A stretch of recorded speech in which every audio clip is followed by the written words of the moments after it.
Olá, muito prazer, sou a doutora Lia. Inscreva-se no nosso canal, também ative o sininho das notificações, dê um like, compartilhe para os seus amigos, nos seus grupos e também nas suas redes sociais. Assista aos nossos vídeos, nossa matéria é bem eclética, falamos de direito, saúde, psicologia, culinária, dicas pet, faça você mesmo e muito mais. Vamos para o vídeo de hoje? Ontem, Priscila, minha namorada, viu uma mensagem de antes dela ir pra minha casa. Hoje de manhã, quando eu saí do banho, ela deu 6 tiros em mim. Depois um tiro nela mesma. Eu tô em estado grave, vou passar por cirurgia.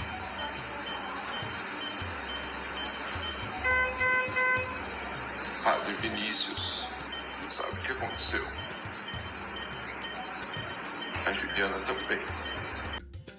Olá pessoal, vim gravar para vocês um vídeo sobre o caso Bilinski e vou deixar lá na tela final do vídeo, vocês aguardem.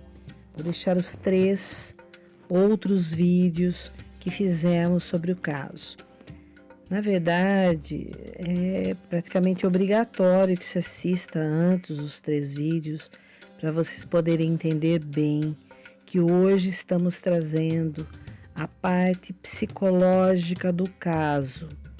Vamos fazer uma análise não verbal e também da verbal, daquilo que ele reproduz e dentro daquilo que ele possa estar sentindo naquele momento e que muitas pessoas possam não ter percebido e nas reportagens que ele deu e principalmente nos últimos 2 vídeos que ele colocou no canal dele esta semana. Ele colocou na terça-feira, que na verdade ele gravou na segunda, e ele colocou no sábado, que ele gravou na quinta. Então, hoje é dia 21 de junho, então são os 2 últimos vídeos dele. Nós estamos começando por este que eu acabei de colocar, porque foi o primeiro vídeo que ele gravou assim que ele foi para o hospital, assim que ele foi socorrido. E nós podemos notar que ele fala, até que fala muito bem, ele fala que está em estado grave, mas vocês sabem que, além de advogado, eu fui da área da saúde. Na verdade, a minha especialização depois da faculdade de enfermagem foi exatamente a médico cirúrgica, que envolve CTI, né, que é a UTI, a mesma coisa, o pronto atendimento e o centro cirúrgico. Então posso falar com propriedade, mesmo não estando lá, certos detalhes. Ali vocês vão notar que ele não está pálido, ele é sim bem branquinho, mas ele não está com palidez, aquela palidez que nós falamos quando uma pessoa alvejada sofre um choque hipovolêmico, né? Então você não vê esses traços na boca dele, ele está com a boca bem vermelha. E a pessoa com choque hipovolêmico, ela fica branca e até amarelada. Às vezes você vê pessoas que foram alvejadas e perderam a vida, você encontra a pessoa esvaída em sangue e toda amarelada. Se a pessoa, por exemplo, é da raça negra, você consegue ver através não da pele, apesar que a pele fica sem brilho, mas você vê pelas palmas das mãos, pelas plantas dos pés, você vê também pela mucosa oral, pela mucosa dos olhos também, que fica tudo muito esbranquiçado e muito amarelado. Vou pegar os principais trechos e ir analisando com vocês E talvez vocês tenham que até assistir novamente esse vídeo depois, porque vocês vão conseguir, através de uma próxima leitura, perceber aquilo que eu estou falando. E isso vai ser muito importante, espero que seja muito importante para o desfecho desse crime. O choque hipovolêmico, ele vai falar num dos vídeos futuros aqui que eu vou colocar neste mesmo vídeo. Então, por isso que eu quero que vocês prestem atenção, inclusive em cima dos olhos dele, nas pálpebras, né? Elas estão bem rosadas e ele está com a bochecha rosada também. Ele não aparenta traços de palidez e choque hipovolêmico. E dentro do tratamento médico que ele está recebendo aí, a gente nota que ele está com a sonda nasogástrica. Essa sonda ela vai até o estômago, para no caso de ter sangue, tanto para retirar como também para inserir a alimentação parenteral, né? Que seria a alimentação líquida, caso necessário. E também ele está aí com oxigênio e dá para notar que ele está com soro, com certeza com medicamentos analgésicos, antibióticos, né, anti-inflamatórios já inicialmente antes da cirurgia. Não se nota qualquer transfusão de sangue que está sendo feita aí. Outra coisa que ele disse aí, que um padre sabia o que tinha acontecido e a Juliana também.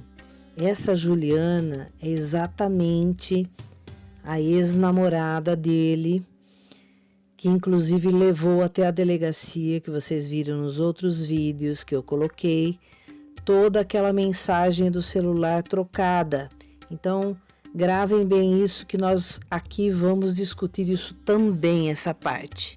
Vocês sabem que eu não costumo ser tendenciosa e nem puxar para um lado ou para o outro quando eu trago um fato aqui para vocês.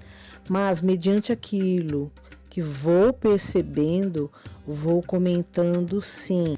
Bem, veja que achei que foi muito precipitado ele já querer gravar um vídeo mesmo dentro do hospital. Nos estranha que eles disseram à Polícia Civil que não foi possível colher o exame residuográfico das digitais do delegado, mas foi possível que essa filmagem, né, tenha ocorrido. Então, ele quis se justificar muito rápido, mostrando que ele estava lá na CTI, sendo atendido, que ele ia ser operado, já querendo dramatizar muito. E eu vou explicar aí nesses próximos trechos como ele quis realmente se vitimizar.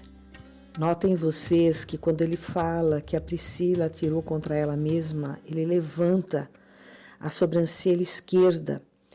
Isso significa a falta de confiança, que não dá credibilidade à fala dele. Outra coisa que ele faz questão de olhar para a câmera cada vez que ele abre os olhos. E uma pessoa em estado grave, ela fica com os olhos fechados se ela quiser gravar alguma coisa. Aliás, como eu disse, né, muito precipitado. E então, sinceramente, não acredito na fala dele. Vamos ver agora um outro vídeo, que é o segundo dia da internação dele.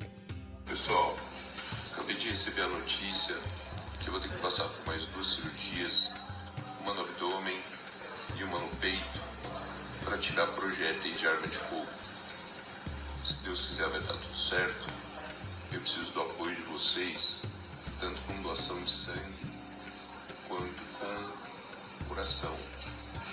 Por favor, a gente se vê daqui a pouco. Vocês veem o delegado aí no segundo dia, já está sem a sonda nasogástrica, então sinal que ele já consegue se alimentar, né, pela boca. Antes nem deixam, né? Justamente pelos motivos que eu já falei. Veja bem que aí ele não cortou a barba, ele continua com o orgulho dele, né? Que eu também falo nos outros vídeos sobre a barba dele. Ele continua com a barba. E num procedimento de UTI, porque a barba, ela é vista como problema sério aí de contaminação, de uma contaminação secundária, porque ela para partículas, né, até invisíveis, né? E o correto, quando chega numa UTI, é cortar com a tesoura de qualquer jeito e depois fazer a tricotomia, né? Que é o corte dos pelos. Você vê que ali no peito só cortaram, até por uma questão de emergência, cortaram para colocar o monitor, né? Que é aquele que vai medir os batimentos cardíacos dele. Então aí você vê ele bem corado, você vê ele, como eu falei, né? Com a boca, a orelha, bochecha, pálpebras bem rosadas. Não tem sinal nenhum de uma pessoa que passou por uma hemorragia, como ele disse que teve o choque hipovolêmico. Agora nós vamos ver a primeira entrevista que ele deu para a TV. E nós vamos falar alguns pontos, apesar dele estar de máscara, que nós podemos notar nas expressões e microexpressões dele. E arrematando sobre as microexpressões, este último agora trecho que vocês assistiram está congruente. Ele levanta as sobrancelhas ao mesmo tempo, ele está do outro lado agora, né? Ele está mostrando agora o lado esquerdo do corpo dele. E passando agora a credibilidade, quando ele diz que vai fazer cirurgia, quando ele pede pela transfusão de sangue, pelas orações. E eu quero abordar aqui neste nosso vídeo um Paulo Bilinski totalmente diferente do que as pessoas veem. E eu vou justificar isso conforme eu vou colocando os takes para vocês. Vejo como um homem inseguro, um homem que tem medo. Ele tem medo de cair também. E eu vou explicar para vocês, depois de tudo que vocês vão ver, qual é esse medo dele de cair. Então, fique coladinho aqui com a gente, fique até o final desse vídeo que vai ser bastante interessante. Vamos para o próximo take, que ele fez uma entrevista para uma TV. Eu achei que eu ia morrer, que ninguém ia saber o que tinha acontecido. O delegado Paulo Bilinski, de 33 anos, levou 6 tiros após uma discussão com a namorada Priscila Delgado de Bairros, de 27 anos. Sobreviveu depois de passar por 3 cirurgias. Meu dedo tomou 2 tiros. Eu não sei se eu vou conseguir ficar com meu dedo. Já Priscila morreu com um tiro no peito. Os dois viveram juntos nesse apartamento em São Bernardo do Campo por 2 semanas. Ontem, ele conversou com o Fantástico ao lado do pai e da advogada. O casamento seria na última sexta-feira, mas os planos do casal foram interrompidos no dia 20 de maio de forma trágica. O que aconteceu naquele dia? Na noite anterior, eu deixei meu computador na sala, aberto. E eu fui jantar na cozinha. Quando eu saí da cozinha, ela tinha lido uma mensagem de antes da gente começar a namorar. Era uma menina, uma admiradora do meu trabalho, sabe, com elogios e tudo mais. E ela ficou muito, muito desestabilizada. Ela falou que ia embora na noite, que ela ia para casa de um ex-namorado aqui em São Paulo, que esse ex-namorado ia vir buscar ela, e aí ele não veio. Ela estava muito chateada, e aí a gente foi dormir, ela dormiu no quarto de hóspedes, eu dormi na suíte, eu acordei umas 6 horas, ela acordou mais tarde, umas 7 horas da manhã, a gente conversou, ela, assim, ela não aparentava que ia fazer nada, Romulo. Eu fui tomar banho, tomei banho, me sequei, e a hora abri a porta do banheiro, Valmir. Ela não falou nada. Ela estava parada na minha frente, apontando a arma para mim e já estava atirando. O primeiro tiro pegou no meu peito, fraturou as minhas costelas e entrou no meu pulmão. E aí eu falava para ela, não. E eu coloquei a mão na frente. E ela atirou 2 vezes na minha mão. Eu caí no chão e ela atirou mais 3 vezes em mim. Ela achou que ela tinha me matado, bom. Uma pequena pausa aqui, que vocês precisam assistir um daqueles vídeos, tem como ele usava a estratégia de atacar a pessoa armada. Eu achei que eu ia morrer. Eu tomei 6 tiros.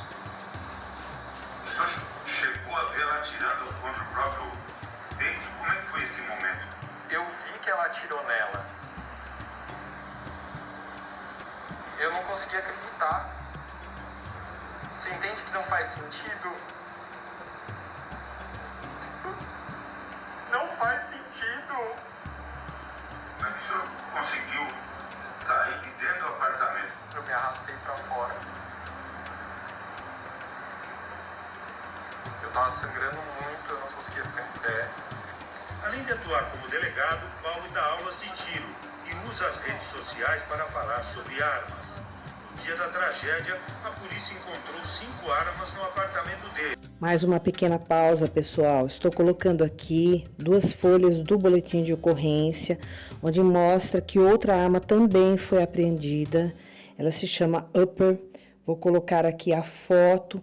E Upper não é um acessório. Sem ele não se tem como um fuzil funcionar. E por isso ele poderia pegar até 12 anos de prisão. Então nós vamos falar isso no final. As armas estavam trancadas comigo no quarto na noite anterior. Ela nunca tinha pego numa arma perto do senhor antes? Eu nunca dei nada na mão dela, ela nunca tinha feito um curso. Comigo nada. Ela colocou munição na pistola, então? Sim. Sozinha. A única coisa que era complicado entre a gente era os ciúmes que ela tinha. Eu deixei de seguir mais de 500 pessoas porque ela tinha muitos ciúmes da rede social. O delegado Paulo Bilinski, segundo a polícia, é vítima de uma tentativa de homicídio. Só os laudos vão confirmar se a versão dele é verdadeira ou não. Bem, vocês viram, eu coloquei aí as legendas, né? Tá fácil entender o que eu estou querendo passar. Então ali ele diz, né? Ele mentiu que foi uma admiradora do trabalho dele, ele nem falou que era dele pessoalmente. Na verdade, nos outros vídeos eu mostro lá todas as mensagens que ele trocou com a ex-namorada pelo celular, pelo WhatsApp. Então não tem por que ele dizer que ele nunca esperava isso, porque lá na mensagem ele fala sim que ele estava com medo que ela pegasse alguma arma. Eu tenho uma pergunta para vocês.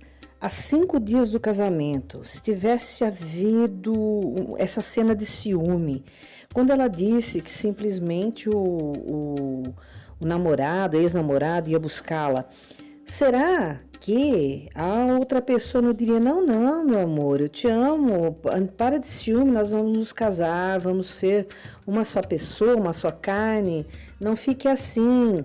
Não, simplesmente ia deixar embora? Também mente quando diz que nunca deu uma arma na mão dela. Poxa, aquelas fotos que eu coloquei aí, inclusive aquela que ela está deitada no chão, parece até uma bazuca aquilo, né? A gente sabe que não é, mas parece. E parece também que aquelas que eles dois estão em pé, parece que ela está com um fuzil ali.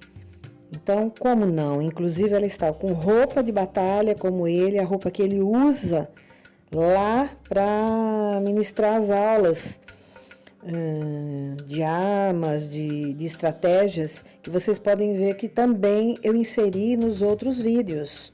Eu quero deixar aqui a minha indignação de como ele pode ministrar aulas e publicar no YouTube. Eu não entendo como a política do YouTube não barra ensinando como atirar, como desarmar uma pessoa, como atacar.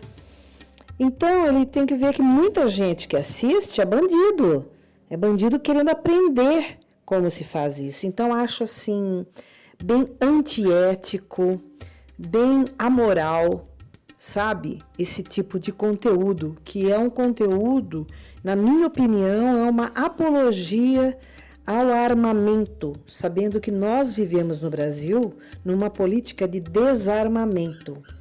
E lembrando que se vocês estão gostando, deem um like aí, porque como diz aquele anterior apresentador, dá muito trabalho para fazer, tá? Esse vídeo eu vou demorar mais ou menos umas 4 horas para editar.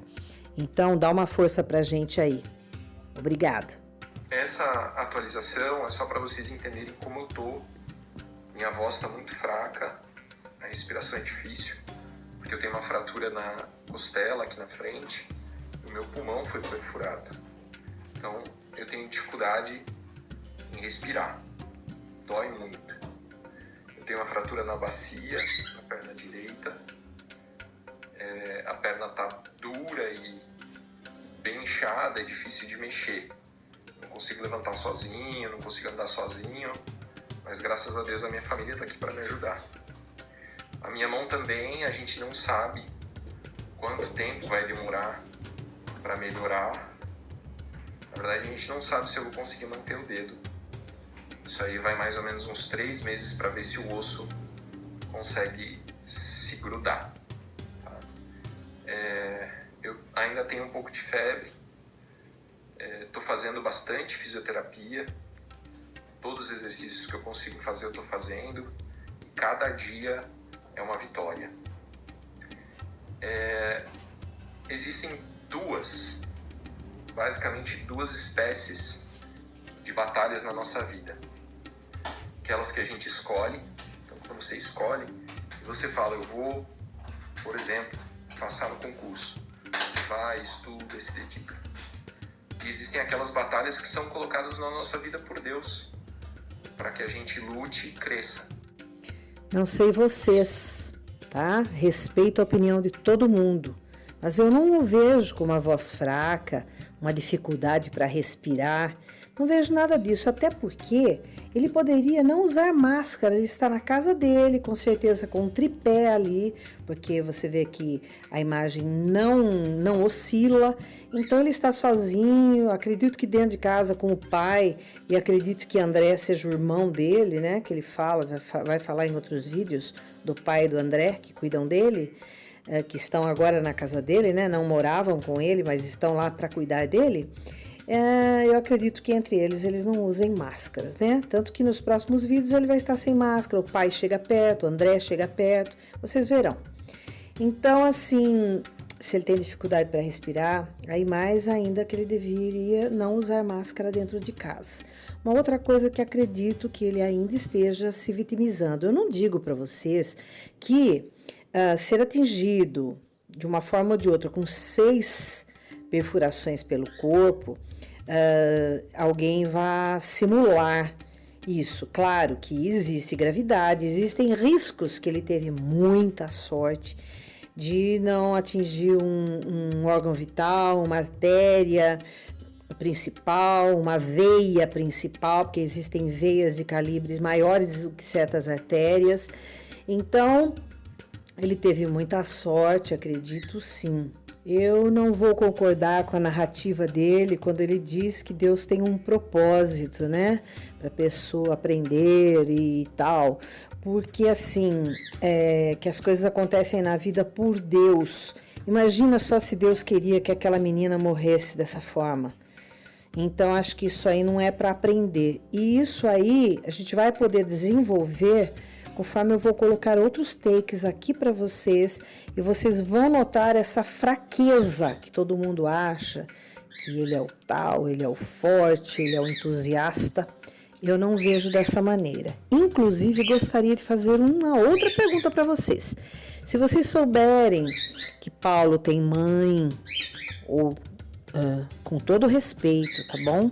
Ou se é falecida, Eu gostaria de saber para eu poder ter uma leitura de outra forma, por um outro prisma, tá? Porque eu vou fazer uma leitura de mãe também. Vocês podem notar que até o momento ele não relatou que ele teve pneumonia. E lá para frente ele vai dizer isso. Assim como ele não falou que desmaiou também, nem até agora, em momento nenhum, e ele vai dizer lá na frente, tá? E daí eu vou ter uns questionamentos para vocês. Vocês têm que me ajudar a desvendar isso, tá bom? Ainda o vejo como narcisista, porque ele cortou a parte de baixo da barba, mas não cortou o restante, que ele teria que cortar, né? Já que ele estava fazendo exercícios respiratórios no hospital e depois ele também ficou em coma induzido, segundo ele. Digo que eu duvido que ele passou por um coma induzido. E eu vou justificar. Só acredito vendo o prontuário médico dele e a fundamentação do médico do porquê induzir um paciente ao coma. Primeiramente, que o coma induzido, ele é utilizado em, vamos dizer, 95% de casos neurológicos. Então, vamos supor que a pessoa teve um traumatismo craniano e ela ainda esteja consciente. Então, um coma induzido serve para quê? Para descansar a pessoa, para ela não se agitar, porque a maioria das pessoas, quando mexe com qualquer parte do cérebro, ela se torna agitada. E isso, para o tratamento, só vai prejudicar. Então, é levado ao coma induzido, o paciente é entubado e ele vai ficar no BIRD, né, no respirador mecânico, e vai ficar ali até o momento que a avaliação médica vai ver que diminuiu o edema cerebral e tudo mais aí. Alguns casos que não são neurológicos seria assim, no caso de um paciente que teve traumatismo, polifraturas, né? Muitas fraturas pelo corpo. Então ele sofreu um acidente, vamos supor, de carro, e ele quebrou muitos ossos. Então ele teve fratura exposta na perna, teve no braço, muitas vezes rompendo o baço. Então isso serve para pacientes com politraumatismos. E para não levar o paciente a usar analgésicos tão fortes, que no caso ele vai usar de qualquer maneira depois, morfina, né, que é a base de ópio e tudo mais, ele fica no coma induzido para não sentir dor e para descansar também. Então, em outros casos como o dele, nem tem porquê, porque se ele tivesse que ir para o coma induzido, ele já teria no momento da internação. E quanto ao fato dele não ter tirado a barba, pelos da barba mesmo poderiam adentrar no pulmão. Então, como é uma fonte de contaminação muito grande, barba, e vocês se lembram do Enéas, aquele que dizia, meu nome é Enéas, né? Ele teve leucemia, ele era um médico inteligentíssimo, no entanto, ele tirou a barba, ele teve que tirar. E era uma coisa que ele usava, que ele não ficava sem. Então, as pessoas se conscientizam disso, com certeza o médico recomendou, né? Mas acredito aí sim que o Narciso não ia permitir. Uma outra coisa também, será que ele acha que Deus fez tudo isso para ele? Para que ele aprendesse? Ele, tudo é ele, o foco é ele. Vocês vão prestando atenção nisso conforme vocês vão assistindo aos takes. Vamos ao próximo. Quando eu voltei para casa, uma das primeiras coisas que eu fiz foi conversar com o professor Ricardo Torques, conversar com o professor Rosenval e falar, olha, eu quero voltar a trabalhar. Né? Eu passei muito tempo parado, olhando para o teto, né? Refletindo sobre tudo que aconteceu, e agora eu preciso voltar, eu preciso estar com vocês. Não sou o mesmo, né? Por óbvio, tô bem diferente, tô 15 quilos mais leve, não tô tão forte, não tô tão capaz ainda, né? Estou me recuperando, mas eu quero voltar porque esse contato que eu tenho com vocês, com os alunos do Estratégia, é algo que me faz muito bem, é algo que me cura. Essa parte vejo as palavras dele bem congruentes. Realmente, ele necessita voltar a trabalhar. Ele necessita ter o contato com pessoas que se consternam pelo que aconteceu, pessoas que o apoiam, pessoas que dizem que ele é inocente, pessoas que demonstram amor, carinho, afeto. Ele necessita disso para se suportar. Então, ele precisa disso para desviar os pensamentos do dia, do crime. E eu não estou falando isso em vão.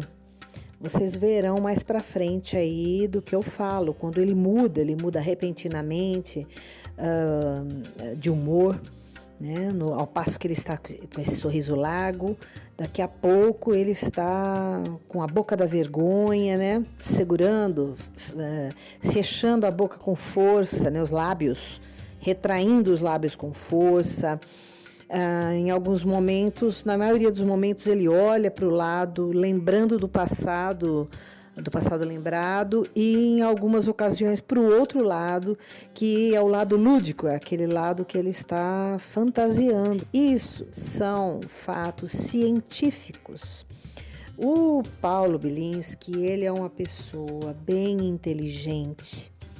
Ele é eloquente, ele fala muito bem, ele tem um bom, para não dizer ótimo, poder de convencimento. Muitas vezes ele se põe no lugar de super-homem, né? Como se tudo isso que passou foi só por força dele, porque era para ele ter morrido e era para ele ter morrido. Mas, na verdade, nenhum tiro, ele teve muita sorte que nenhum tiro, volto a dizer, atingiu um órgão vital. Senão, não daria tempo de nada. É muito rápido. E a gente vai ver essa dinâmica aí também, tá bom? Aí vocês falam. Se vocês discordam, podem discordar. Eu aceito críticas, desde que respeitosas, assim como trato todos os temas do canal com respeito. Então, vejo sim ele frágil e necessitando de pessoas. Vamos para o próximo. E marquei um evento com ele para domingo que vem, mas conversando com o Natan, eu falei assim, olha, eu nunca me senti tão próximo dos alunos. Porque no papel de professor, né, imagina assim, no Paulo, vamos falar do Paulo antes e depois, tá? Porque mudou muita coisa. Uma das perguntas que eu mais recebi aqui foi como você mudou, o que mudou em você? E eu não estou preparado para responder isso ainda, é muita coisa, né? É muito mais do que dá para imaginar. Então eu não vou falar, eu mudei isso, né? Mas com certeza absoluta eu mudei. Então a gente pode falar do Paulo antes e o Paulo depois, né? O Paulo antes, poxa, estava super bem fisicamente, confiante, trabalhando muito, 100% dedicado, com a saúde muito forte, né? Eu me considerava uma pessoa muito saudável. E aí, naquela situação era difícil, às vezes, para os alunos se identificarem com a gente, né? Porque eles se enxergavam estudantes e nós, professores aprovados, né? E, na realidade, agora, né, eu experimentei uma série de coisas que estão relacionadas com o dia a dia de vocês. Então, eu experimentei insegurança, eu experimentei incerteza, eu experimentei tristeza, eu experimentei falta de motivação, falta de vontade de desistir. Eu experimentei tudo isso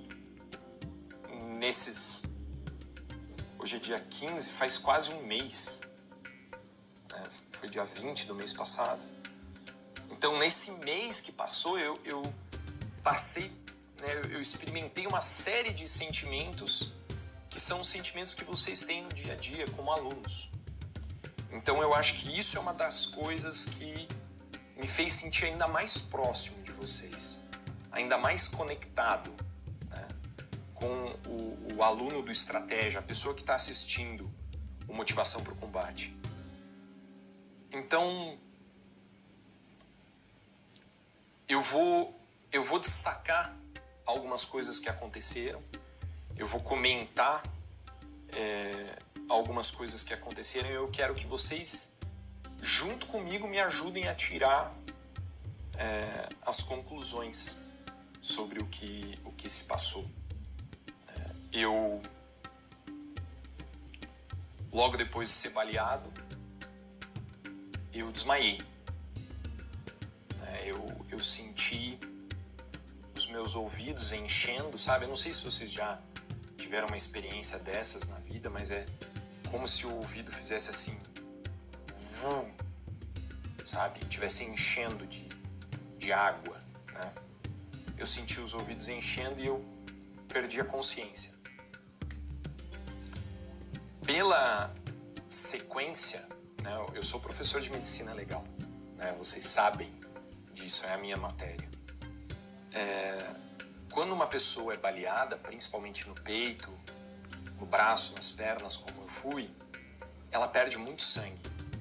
Eu perdi muito sangue, eu escorreguei no meu próprio sangue no chão. E o volume sanguíneo no corpo vai caindo. A gente tem aí 5, 6 litros de sangue no corpo. Se você perde 1 litro, você já perde a consciência. Então, o volume de sangue no meu corpo foi caindo e a sequência disso é uma coisa chamada choque hipovolêmico, em que o volume de sangue é tão pequeno que o coração não tem mais o que bombar. Como ele não tem o que bombar, o seu cérebro perde oxigenação e você acaba morrendo. O choque hipovolêmico é a principal causa mortes em virtude de disparo de arma de fogo, em virtude de ferimento por arma branca, tá? Então, eu perdi a consciência e desmaiei.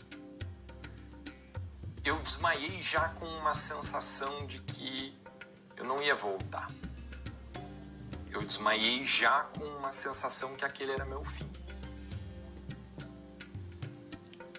E, de repente, a gente não sabe exatamente quanto tempo depois, mas aproximadamente 5 minutos depois, eu sofri um choque muito forte assim, no meu corpo. Eu acordei do desmaio, mas não é que eu acordei, o que está acontecendo? Não, eu acordei e já sentei, né? Fiquei sentado no chão, eu acordei super atento, eu acordei super consciente e no momento que eu acordei, eu senti que eu precisava fazer alguma coisa. Então eu fico pensando, né? Tudo isso que eu sempre falei para vocês, ação, determinação, vontade, tudo isso se traduziu naquele momento, né, em que eu acordei e pensei, eu preciso fazer alguma coisa, eu não vou ficar aqui. Então aquele sentimento que eu estava tendo no momento que eu desmaiei, de que ali ia ser a minha morte, que eu não tinha mais energia para me mover, que eu não ia conseguir acordar, aquele sentimento desapareceu completamente quando eu acordei, quando eu me levantei. Me levantei não, eu sentei no chão. Eu sentei no chão, eu estava 100% atento, eu me sentia acordado, 100%. Então vamos lá. O que vocês acharam desse trecho? Bom, eu analiso assim, quando ele diz, né, que ele precisa ali do contato com as pessoas e tudo mais. Sim, acredito muito que ele necessita, como já falei, para esquecer o acontecido, para não jogar a culpa em si. mas ali você vê várias incongruências também durante a fala dele. Aí no finalzinho vocês viram, né, que ele falou que quando ele acordou e ele ficou em pé. Bom, eu tive uma notícia faz algumas horas de que a perícia, apesar de não oficial, colocou mesmo no laudo como que seria impossível o disparo ter sido feito por Priscila nela mesma. E também que existe a marca de uma mão com sangue num espelho no quarto. E acredita-se, e também disseram que a Priscila foi encontrada no banheiro e não na sala ali como eles falam, que foi no banheiro, tem muito sangue dela no banheiro. E no quarto, no espelho, tem uma marca de mão com sangue, que também agora não disseram de quem é esse sangue. Mas enfim, que a cena do crime foi alterada. Então, teria sido alterada por quem, se não foi ele? Uma coisa ele disse, que ele... vamos começar pelo desmaio, né? Ele falou que ele desmaiou, que ele teve um choque hipovolêmico. Bom, olha, choque hipovolêmico, eu vou colocar na descrição desse vídeo um artigo de uma doutora que é hematologista da Unicamp, falando o que acontece em casos de hipovolemia, tá bom? Quando se perde 1 litro, quando se perde 1,5 litro e quando se perdem 2 litros. Acima de 2 litros é praticamente impossível a pessoa viver. E nós vamos ver um trecho lá mais para frente que ele diz que ele perdeu mais ou menos 3 litros de sangue. Ele falou certo, realmente, o humano tem de 5 a 6 litros de sangue no corpo. Então, ele ter perdido a metade, ele não sobreviveria, ele não conseguiria se arrastar até o elevador. Inclusive, o vizinho testemunhou, dizendo que ouviu ele falando não, não, 2 vezes, e havendo disparo em seguida, os disparos, e que ele ouviu quando Paulo, acho que até ouviu, né? Pelo olho mágico, alguma coisa assim, não está descrito isso, mas eu estou supondo, ele não abriu a porta. Ele deve ter batido pedindo socorro, ele não abriu a porta e foi seguidamente. Então não daria tempo nem dele desmaiar. Talvez esse desmaio ele vai querer justificar, tá? Estou dizendo que pode acontecer isso, dele querer justificar o tiro dela e não me lembro direito, a minha memória não estava bem. Se realmente a perícia atestar que não foi ela quem atirou nela mesma, ele só resta para ele a legítima defesa. Ele partir para a tese da legítima defesa. E não sei se ele pode usar esse desmaio como uma perda de memória, mas ninguém que perde praticamente 3 litros, como ele falou, levanta do chão, acorda 5 minutos depois, se arrasta. Parece assim que ele quer fazer a figura dele um super-homem. E vamos esperar aí que a perícia seja bem honesta neste caso. Como uma pessoa que teve hipovolemia e que desmaiou poderia reverter esse quadro, arrastar, ainda mais com a mão machucada, o braço direito machucado, se arrastar até o elevador, né, e bater na casa do vizinho, pensar que existia, ele fala num trecho que tinha, né, os equipamentos de primeiros socorros próximo dele, a uns 3 metros, ele tinha o celular próximo dele, sabe? É assim, ele pode ser uma pessoa, como eu disse, inteligente, eloquente, mas contra a verdade, ela vai aparecendo, não existe como uma pessoa sustentar o tempo todo. Estou dizendo que ele é culpado? Não, estou conjecturando até agora, mais para frente lá, eu e você vamos aí imaginar o que mais pode ter acontecido. É interessante que quando ele fala do choque hipovolêmico, ele fala como em terceira pessoa. Ele fala pessoa quando é baleada, pessoa quando perde. Olha, e na sequência acontece tal coisa. Não, ele está dando aula, ele está relatando o que aconteceu com ele. Ele não se coloca na cena nesse momento, na explicação. E ele diz que ele é professor de medicina legal. Sim, não para médicos, claro, não para o curso de medicina, mas para o curso que ele ministra, existe a parte de medicina legal, que é anatomia, aquilo que eu falei lá no outro vídeo para vocês, que ele conhece muito bem quais as partes vitais do corpo, onde tiros fatais podem realmente, né, como são tiros fatais, vão levar a óbito. Então, ele tem que aprender isso aí, né? Sobre os ossos, musculatura, veias, artérias, não tão profundamente como um médico, mas o suficiente para aqueles alunos saberem do que se trata, saberem um pouco de perícia, também faz parte da medicina legal. Então, ele sabe, então ele está explicando como um professor ali para aquela pessoa que está ali assistindo. Quando ele afirma que as pessoas perguntam quem é o Paulo hoje e que ele fala que é impossível ele responder, eu acredito sim nele. Ele sabe que mudou muita coisa, mas ele está achando impossível defini-lo nesse momento, né, pelo que aconteceu. Agora, quando ele diz que ele experimentou o que os alunos, os vendo como professores aprovados, ele quis dizer um professor que foi aprovado num concurso, por exemplo, ele, delegado de polícia. Ele sentiu depois do que aconteceu, ele teve a mesma sensação que os alunos, ele falou ali sobre insegurança, sobre incapacidade, sobre muita coisa, e eu acredito piamente, porque ele realmente não sabia o que ia acontecer, né? Mediante as armas que ele tinha na casa dele, mediante ao que ele relatou, se a polícia, as pessoas iam acreditar no histórico dele, na sequência do que ele fala. Uma coisa também que eu me esqueci de falar, eu lembrei agora, naquela primeira entrevista que ele deu para a TV, ele relata com muitos detalhes, né, do que aconteceu. Quando o repórter faz uma pergunta, ele começa a relatar naquela sequência. Ele fala coisas desnecessárias e detalhes.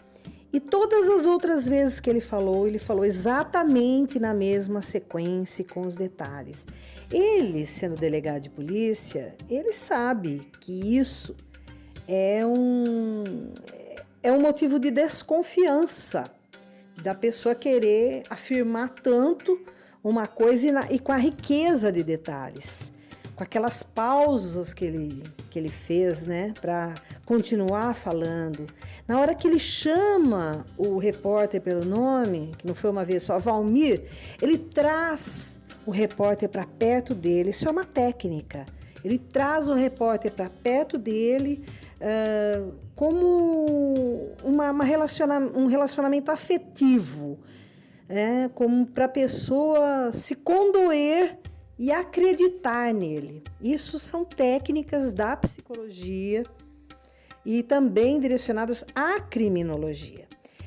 E muitas vezes, por mais que a pessoa conheça essa técnica, quando ela vive o problema que ele viveu, a emoção passa por cima. Ele não tem condições de ser perfeito e ser ator o tempo todo. É impossível. Por mais que ele possa conhecer a leitura não verbal, de olhar, né, como eu estou falando aqui, para o passado lembrado ou para o lúdico construído, chega uma hora que ele está falando que ele entra no clima e ele não está mais vendo ele de fora como uma cena. Ele está vivenciando aquilo. Então, por isso que até o detector de mentira, muita coisa, muitas outras técnicas que existem no Brasil e também em outros países, a pessoa acaba caindo, acaba sendo reprovada por esse tipo de coisa, porque a mente, ela nos engana também. Conforme eu for lembrando dos detalhes, eu vou falando aqui. Vamos agora para um novo trecho. Coisas que eram feitas durante o dia, mas era só isso que eu tinha. Eram as refeições, o café da manhã, almoço, café, janta, o chazinho da noite E os procedimentos, né? Remédio, banho, troca de roupa. Isso era a rotina, era o controle que eu tinha.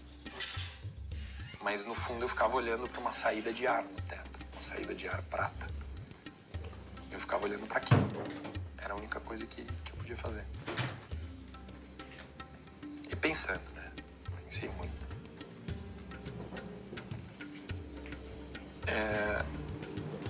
Por isso que eu quis voltar. Por isso que eu queria estar aqui com vocês tão cedo, tão rápido. Porque era a minha única opção. A outra opção é ficar parado. Eu não gosto disso. Eu quero estar aqui com vocês. Eu preciso dessa força, dessa energia. Tá? Eu preciso disso. A motivação do combate está sendo mais para mim do que para vocês. Vejam, nesse trecho, né, curto, tem aí muitas revelações que são bem significativas. Primeiro ele fala da rotina dele no hospital, que ele não podia se mexer, que ele tinha aquela rotina, tomar café da manhã, almoçar, dar remédio, e que ele não tinha o controle sobre a vida dele, porque a personalidade dele é ser controlador e controlador da própria vida. Então ali ele tinha assim somente uma saída de ar que ele ficava olhando, e aí ele baixa a cabeça, coça a testa, parece que limpa o suor, assim como se existisse, né, ali. A gente não vê, mas inconscientemente o esforço, né? Ele como que secando a testa, sufocado, né? E ele tem um momento ali bem depressivo. Baixa, põe a mão, assim, né? Como na psicologia, ele encoberta o rosto. Ele sente vergonha do que aconteceu. E se entristece nessa hora, ele se deprime. E ele oscila muito, né, entre esses momentos de depressão e momentos de euforia, quando ele fala que ele precisa do trabalho, ele precisa dos alunos, ele precisa daquela energia. E realmente ele precisa para ter o apoio das pessoas, como nós aqui falamos. Eu acho que a gente passa por coisas muito parecidas, sabe? Eu e vocês. As dificuldades, a recuperação, a dor. É muita coisa.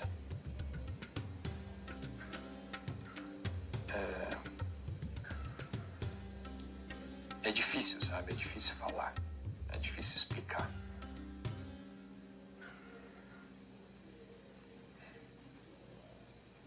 Eu nunca pensei que eu pudesse ter tanta gente torcendo por mim. Eu nunca pensei que eu pudesse ter tanta gente doando sangue ou tanta gente me mandando mensagem. E as mensagens não param de chegar, sabe? Eu recebo todo dia em casa cartas e flores e... Eu nunca imaginei, sabe?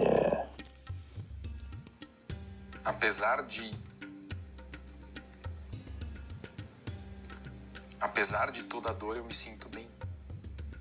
Eu sinto muita dor. Eu tenho um projétil alojado na lateral aqui das costas, que dói muito. Passei a ter dor na perna, passei a ter dor no dedo. E apesar de tudo isso, eu me sinto bem, eu me sinto forte. Eu sinto muita vontade de estar aqui com vocês. Porque eu sei que é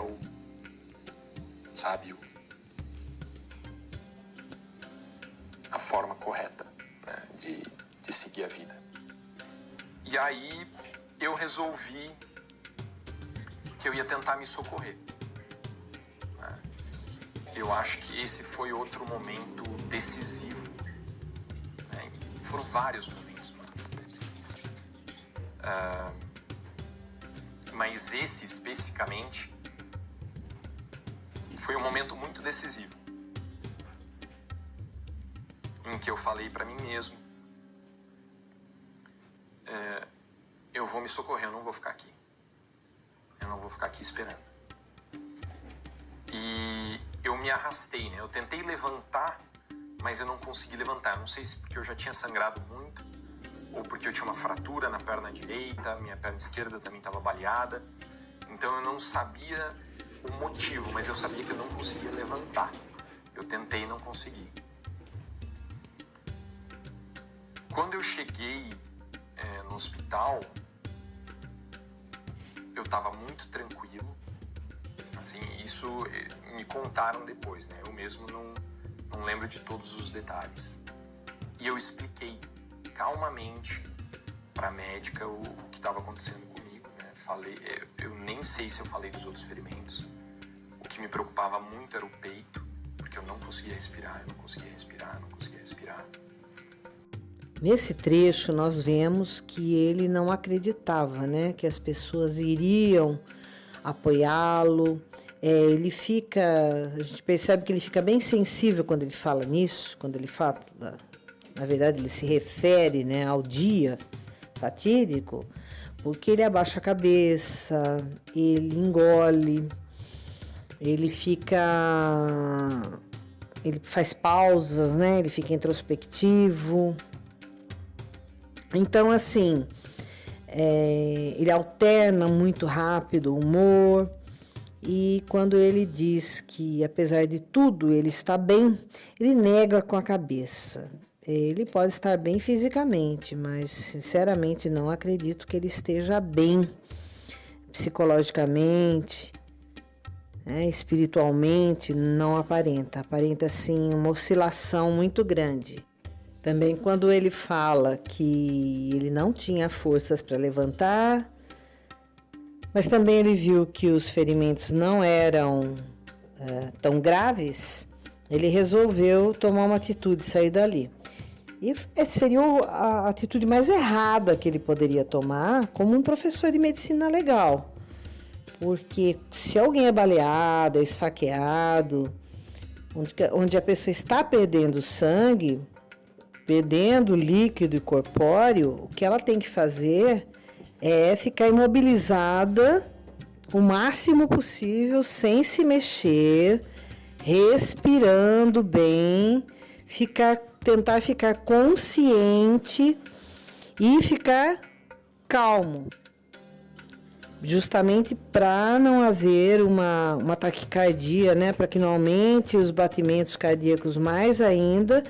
E o socorro, já que ele já havia ligado pelo celular, que ele disse que estava próximo ao corpo dele, ele ligou para a polícia, ligou para o socorro, seria aguardar esse socorro dentro de casa.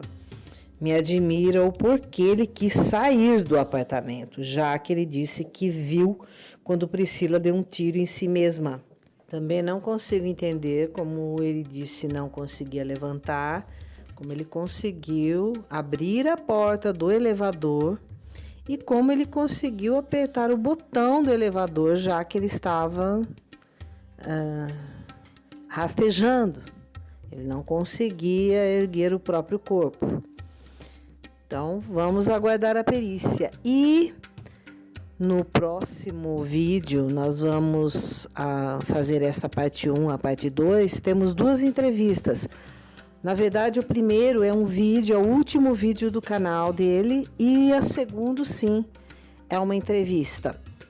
E fatos muito importantes tem lá. Nós vamos perceber que, você vai ver pela fala, que ele diz que o irmão dele tem 14 anos, é leve, forte e não conseguiu fazer o trajeto que ele conseguiu, do banheiro para a sala e para o elevador. Não conseguiu chegar na metade do caminho. Mas como assim? Será que eles estavam treinando, né, a reconstituição do que aconteceu? Então eu faço sim essas perguntas justamente naquilo. Eu aproveito a fala dele para ter uma conclusão, para que vocês pensem também, raciocinem aí, mesmo que não seja da mesma forma que o meu raciocínio, mas que a gente troque uma ideia, para ver o que realmente está acontecendo, porque muita conversa, ela é orquestrada, mas muitas também, elas mudam assim completamente. Uma hora diz uma coisa, outra hora diz outra, também que não bate. E também lá ele vai dizer que o problema é entre ele e Deus, e eu quero que vocês assistam. Então, vou deixar, como falei, os 3 vídeos anteriores a esse aqui no final, para vocês acessarem e assistirem. E estou já editando a segunda parte e vou soltar em seguida para vocês. Espero que vocês comentem, vamos trocar uma ideia. Até daqui a pouco. Obrigada por assistir, fiquem com Deus e tchau, tchau!